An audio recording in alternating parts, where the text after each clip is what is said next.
infusing the medicine. So now I want you to hear about deep brain stimulation, DBS, and I would like to invite Dr. Tanmoy Maity. There's a lot to say about Dr. Tanmoy Maity. He is my colleague. He is a functional neurosurgeon. He is a staff physician at Cleveland Clinic, Abu Dhabi. He has more than 95, around 100 papers published in movement disorders. He has done fellowship at Cleveland Clinic, Mayo Clinic. He is highly qualified, and we are so lucky to have him as a part of the team at Cleveland Clinic, Abu Dhabi. So I welcome Dr. Tanmoy Maity to talk about deep brain stimulation surgery. And after that, we will have a concluding slide, and we will take all your questions. Hello, everyone. My name is Dr. Tanmoy, and I am the functional neurosurgeon and who does deep brain stimulation surgery. Thanks, Fatima. Thanks, Dr. Shivam, for a kind introduction. Whenever we discuss about deep brain stimulation surgery or any brain surgery, it sounds very risky, very dangerous to most of us, right? But I would like to say that deep brain stimulation is no surgery is ever the first line treatment. We think about surgery only when the medicine is not working or causing side effects. The advent of deep brain stimulation and surgery is a revolutionary. It is the most important surgical procedure which have developed over the last 50 years.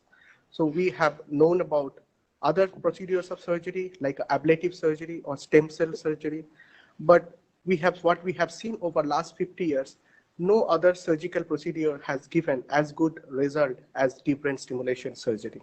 Another important aspect of deep brain stimulation surgery is it is completely reversible. So say in next 20 years, there is a new medicine which comes for treatment of PD, Parkinson's disease, or a new surgery which comes for Parkinson's disease treatment, we can always take it out or stop the battery and use the next other new treatment without thinking much about it. No other surgeries are mostly a irreversible change, so where we make an irreversible change to your brain.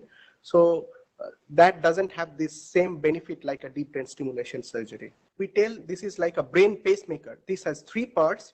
One part is the electrode which is going in the brain. The battery or the pulse generator is at your chest, and there is a connector between 2. I clearly remember my first patient whom I treated with deep brain stimulation surgery.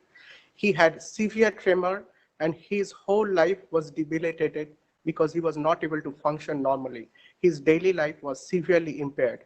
So when I did the DBS surgery in the operative room, when he woke up, I found that the tremor is completely gone. I saw a big smile in his face, and then he started crying. Those cries was out of joy. And then I felt I have done something in my life. So there are 3 phases of the surgery.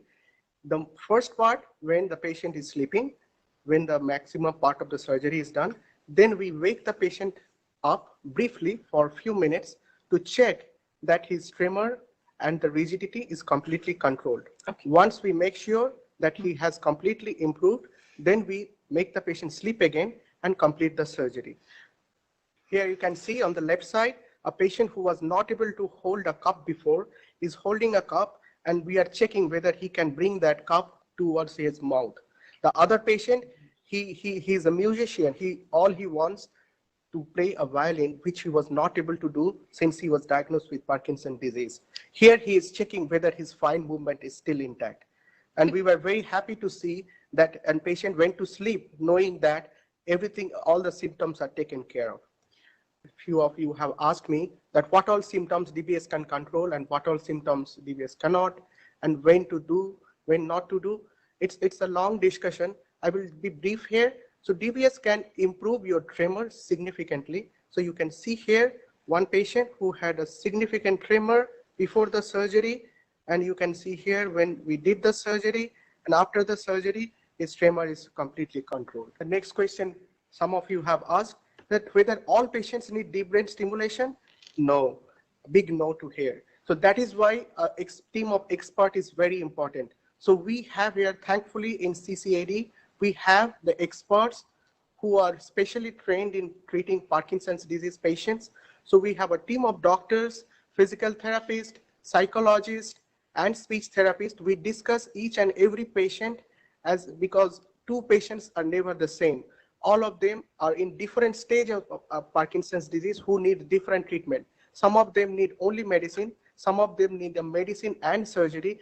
So that's how we discuss all the patients, and then we also discuss with our main campus, which is in Ohio, US, and that's all because we want to give the best care for all of you and each of you. I'm very thankful to CCAD that we have been given an excellent team here. I invite Dr. Shivam back and Dr. Mon. So you must be wondering why I have this slide, just to show you a few things. What do you observe here? This is just a 10 seconds video, but it took years and years and years of training to get the skills, to get the teamwork quality, to hit the target. So the main importance of this, what you see in this video, is teamwork. Number 2 is the skills. And number 3 is the right timing. If we can get all these 3 things together at one place, and a care that we want to care for the team, that's our goal. We want to win the stream. We want this person to win. That is what we are here for. And that's what something we'll be trying all the time while we are here at Cleveland Clinic Abu Dhabi.